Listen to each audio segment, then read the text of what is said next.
Vamos a tratar de un puente de acero lanzado, en sustitución de un puente antiguo que existió en el estado Guárico, traído por el general Gómez en 1926. En ese tiempo trajeron unos puentes colgantes. Creo que hay uno en el estado Táchira y estaba este en el Sombrero del estado Guárico. Cuando en el año 1957 ya ese puente está inservible porque es solo una trocha, y la capacidad de carga esto lo digo sin respaldo, es muy pequeña por lo antiguo del puente, y en 1926 cuando lo trajeron eran los primeros vehículos muy pequeños, entonces ya cuando empieza a pasar gandolas de ganado y eso pues podía romperse. Entonces en 1957 levantan el puente este y lo llevan para la Guayana, cerca del Esequibo, allá en la zona de reclamación, en la carretera que va para Santa Elena de Guairén. Y lo arman allá, y ese es el que ha estado prestando servicio cerca de la población del Dorado, ¿no? Es un puente colgante de acero, y sus angulares y placas pues eran hechas desde el principio del siglo. Se supone que eran de acero dulce, de hierro dulce o de fundición, que parece que es suficientemente maleable para producir los perfiles angulares con que está hecho. Entonces está formado por perfiles angulares que están triangulados con otros para formar unas pequeñas cerchas ahí que le dan estabilidad, que lo hace estructuralmente estable. Esta apariencia triangulada, popularizada por la Torre Eiffel de París y la procedencia francesa de la estructura, ocasionó que creyeran que el puente fue adquirido por el gobierno, que el puente adquirido por el gobierno había sido diseñado y fabricado por el célebre ingeniero Gustavo Eiffel, el de la Torre y el de la Estatua de la Libertad. Y en consecuencia la gente lo empezó a llamar allá en la Guayana, a ese puente que está sobre el Cuyuní, lo empezó a llamar Puente Eiffel. Y así lo conocen, o sea, este es el Puente Eiffel ahí. Pero su verdadero fabricante fue el ingeniero Gaston Lecoq, también renombrado ingeniero francés. Leí yo por ahí que el gobierno de Francia estaba interesado en ese puente y ofreció comprarlo para llevarlo en memoria a estos ingenieros famosos y ponerlos, montarlos allá en algún sitio de exposición. El poblado que está ahí cerquita del Dorado, supongo, la población no quiso, porque dijo que ese era distintivo de ellos. El alcalde lo declaró patrimonio y eso no se lo pudieron llevar, pero tanto el poblado como el alcalde no han tenido dinero como mantenerlo, ¿no? Parece que está en muy malas condiciones.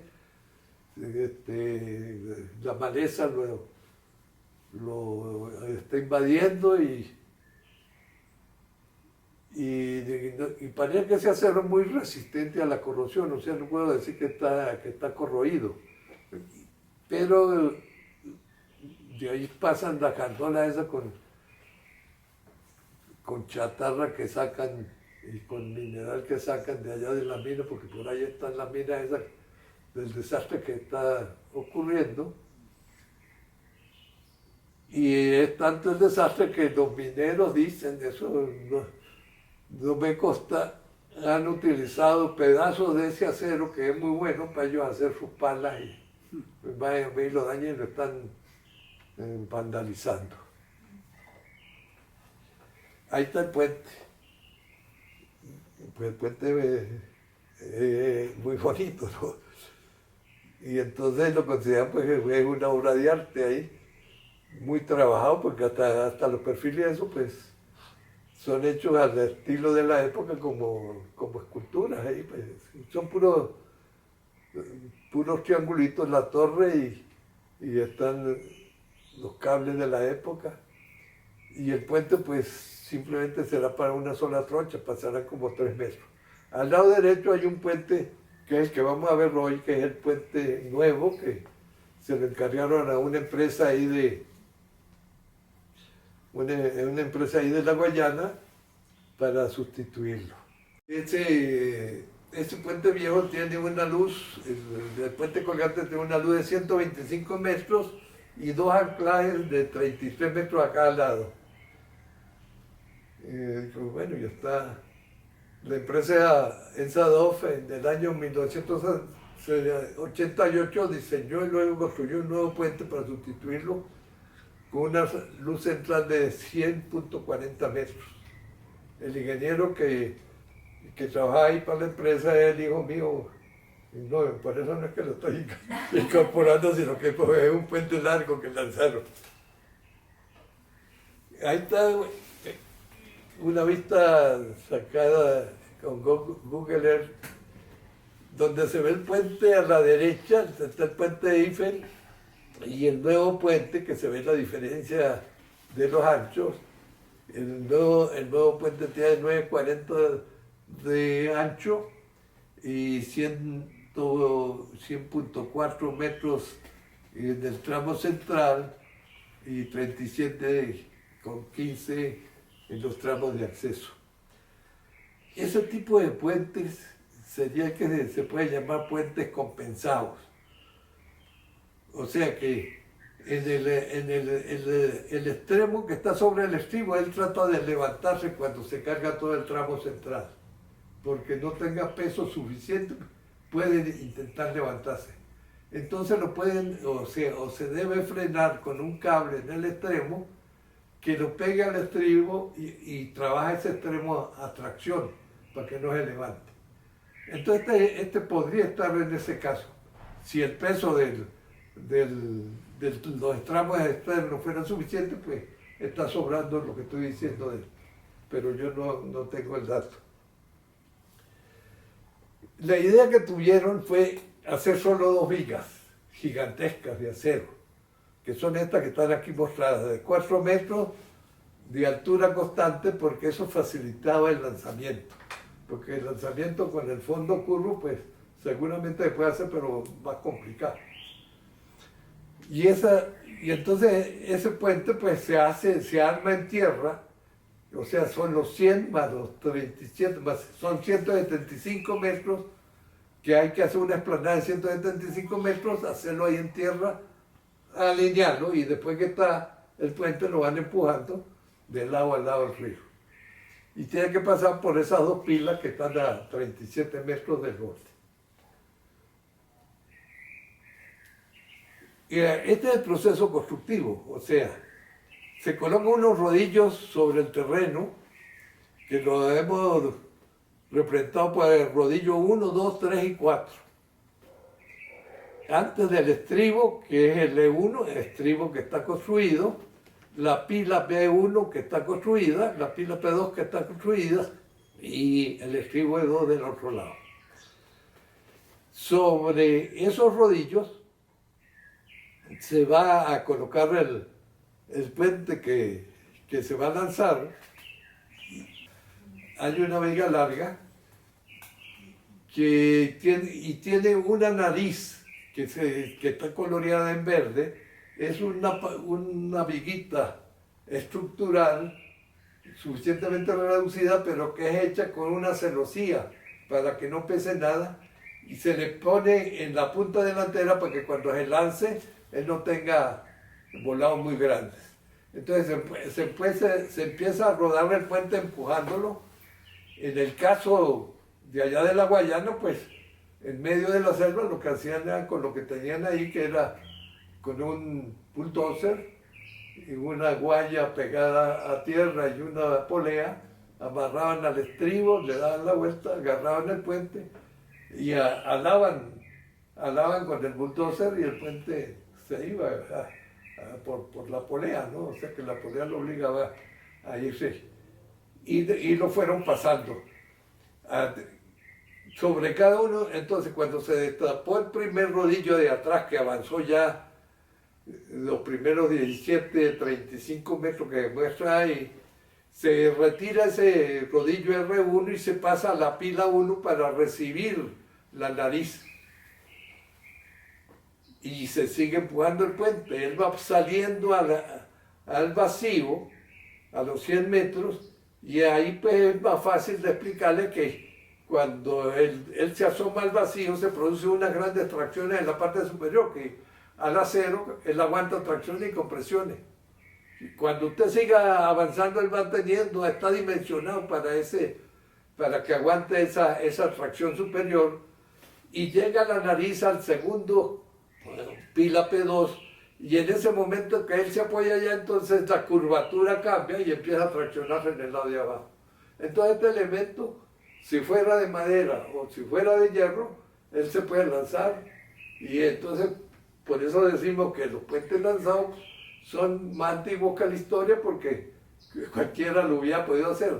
Lo que no es más antiguo que la historia es que lo hicieron con concreto, que no aguanta tracción. Entonces sigue lanzándose el puente hasta el otro extremo, y cuando ya cubre las 4 juntas, se retira la nariz y quedan las vigas colocadas en su puesto, y hay que colocarle la losa. El problema que se produce con 2 vigas es que esas 2 vigas que están colocadas no cubren todo el ancho del puente, sino que hay unos volados laterales muy grandes y hay que encofrarlos para vaciar la losa. Pero en la mitad del río es muy difícil. Entonces lo interesante de la solución que adoptaron fue lo siguiente.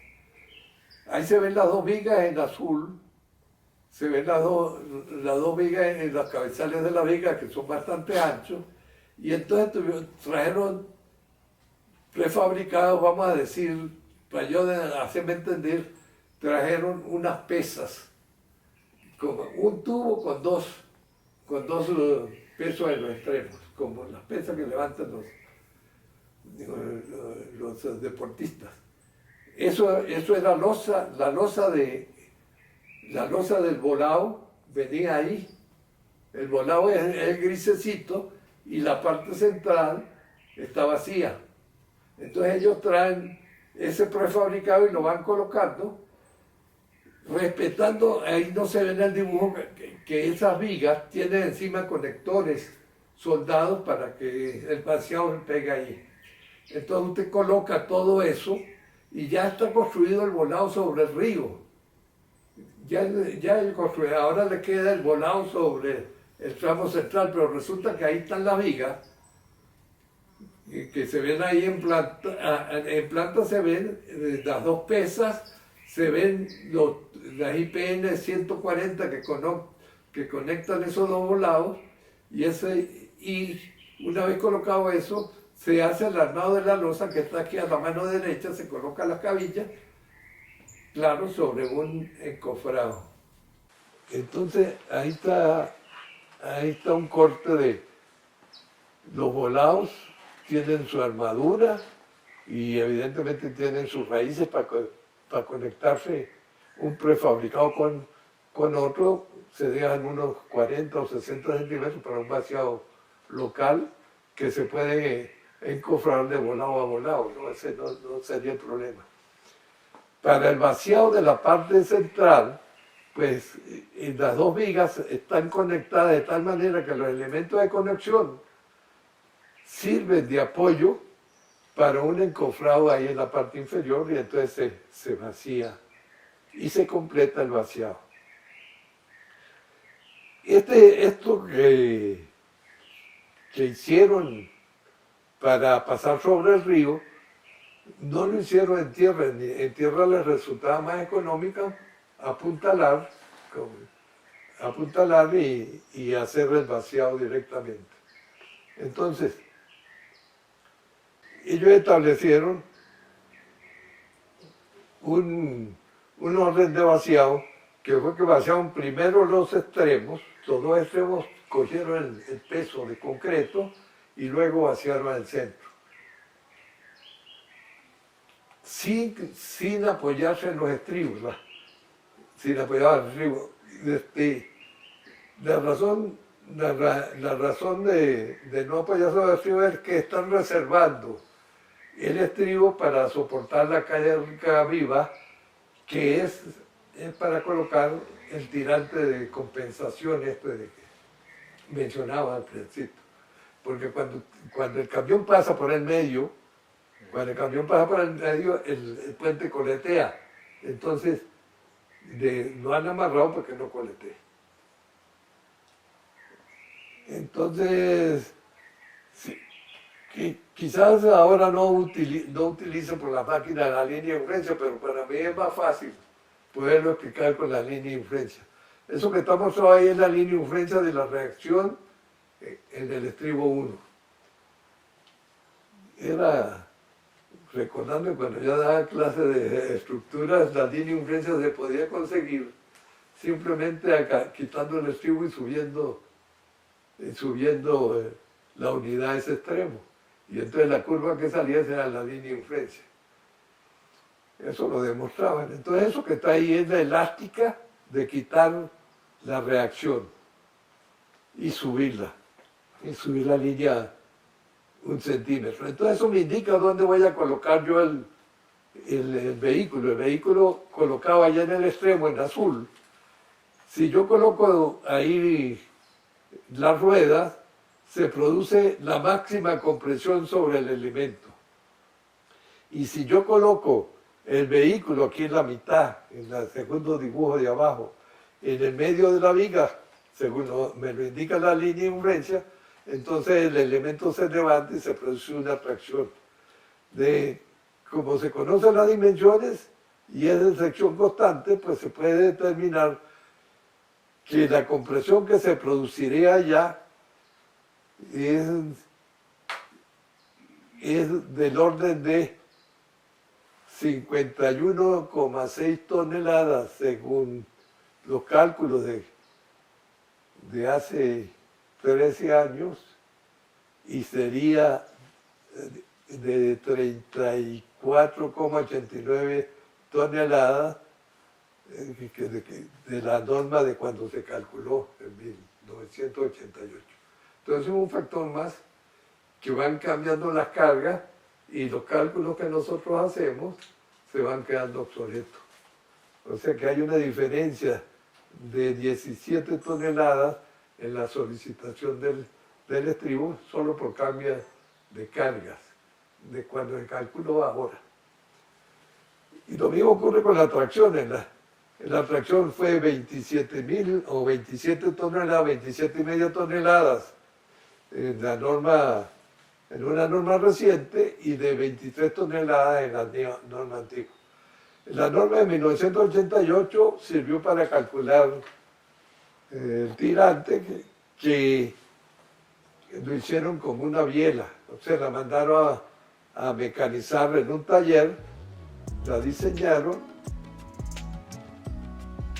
y está ahí representada, pero está diseñada solo para la carga viva, no está conectada a la carga muerta. Este es el estado actual del puente, ¿verdad? El puente nuevo también está invadido de maleza y un poco de suciedad. Perfecto. Me busco una camisa.